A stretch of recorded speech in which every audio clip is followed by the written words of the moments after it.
Hello, everybody. My name is Dr. Caroline Vaz, and I'm the principal of Greenlawns High School, Mumbai. I have over 3 decades of experience in the education sector, and I'm very proud and very happy that I've been given this opportunity to, to speak to you about 3 topics which are very close to my heart, that is happiness quotient, social quotient, and emotional quotient. According to me, every child comes with an intelligent quotient. They all have some amount of IQ. And today the education system gives a lot of stress on IQ. But I think what is more important is strong EQ, HQ, and SQ. Having a strong emotional quotient makes our children very resilient. After the COVID, after the pandemic, today children have become very aggressive. So when they have a very strong emotional quotient, they're able to face the world in a better manner. It also helps them in problem solving. According to Daniel Goleman, he said, EQ is the ability to make good use of our emotions and to make good sense of the emotions of others. So it's very important today to train our children to have a very high EQ. It helps them in problem solving. It helps them to make decisions. It helps them to take risks in life and above all to face the future. Now what happens when we have a very high EQ? When we have a very high EQ, we are able to handle disagreements with our peers, with our parents, with our colleagues. And that helps in SQ, social quotient. Social quotient is interaction. And in our school, we do a lot on this. We give them projects where they get into teams and they share ideas, and it helps in a lot of teamwork. In this way, there's a lot of interaction among students. We take them on the field. We train them in mindfulness. We take them to visit, an old age home.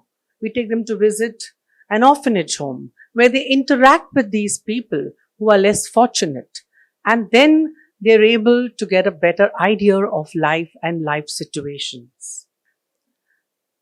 Aristotle once said, educating the mind without educating the heart is no education at all. And I have a firm belief in that if you educate a child to have a strong EQ and a strong SQ, automatically the child will be a happy child. And a happy child will always be a successful child. A happy child will be able to interact happily with all situations, whether it is a win-win situation or a lose-lose situation. What happens if the child doesn't have a high EQ? Children today tend to commit suicide. They tend to do things which are not really related to their age. And some of them also tend to get into a hand-to-hand fight. But if they have a very high EQ, SQ, HQ, they're able to handle all these kind of situations, real life situations, very, very bravely. One of the key ways to achieve this, I believe, is through experiential learning, a powerful tool that pushes students beyond the walls of the classroom and into real-world situation. Imagine a world where empathy is as valued as technical skills, where emotional intelligence is seen as the cornerstone of leadership, and where resilience is taught as a vital life skill. This holistic approach is especially important in today's digital age. With the world becoming more interconnected, students are constantly bombarded with information, opinions, and challenges that require them to think critically and act compassionately.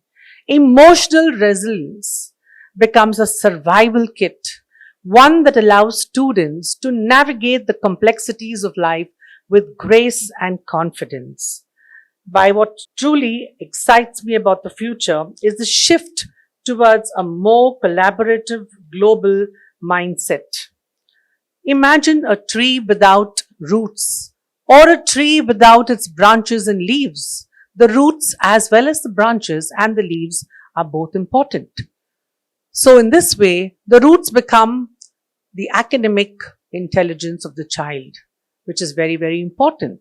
The history, the geography that is being taught to the child, the mathematics, and the branches and the leaves, what taken photosynthesis, by the process of photosynthesis provide food, is equally important. And I consider those aspects as emotional intelligence, social quotient, as well as the happiness quotient. As Maya Angelou wisely said, people will forget what you said. They will forget what you did, but they will always remember the way that you treated them. While we survive for academic excellence, we must never forget the importance of making our students feel valued, supported, and understood. It is through these emotional connections that we leave lasting imprints, not just on minds, but on hearts. To conclude, education is not a singular journey of acquiring knowledge. It is a multifaceted, dynamic process that molds individuals into thoughtful, empathetic, and resilient leaders. Ultimately, true success lies not in titles, not in awards our students collect, but in their ability to lead with empathy, integrity, and wisdom. A teacher affects eternity. They can never tell where their influence stops. So let's work together to create a future where our students' success is not only measured by their achievements, but by the lasting impact that they have on the world that they live and that treats them well. Thank you.